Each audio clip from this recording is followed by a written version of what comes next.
Hey, how's it going, everybody? Welcome back to the channel. And so most of you guys who've been following me for a long time know that I am very big on being a Pixel fan, but I do like using the Apple iPhone, and the iPhone 12 has served me pretty well as far as keeping me within the loop when it comes to iOS and functionality, performance, and things like that.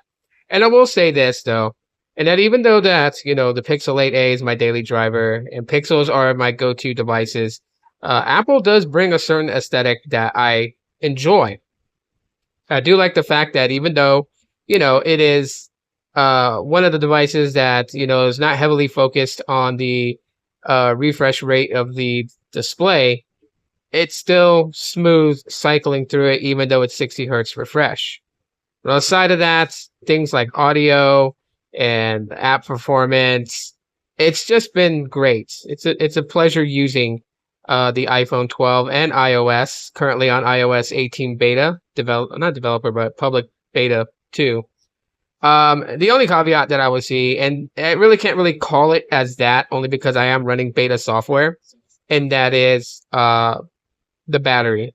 The battery tends to kill out pretty quickly. At least I figured out what the culprit was. Majority was just the Helium mobile app with mapping turned on. It drained the battery pretty quickly.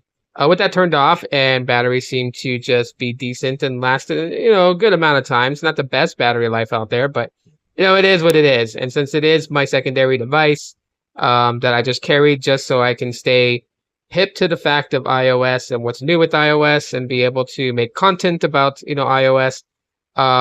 It serves its purpose, and it is a great phone. And especially today, a lot of MVNOs got some sales going on with the iPhone 12.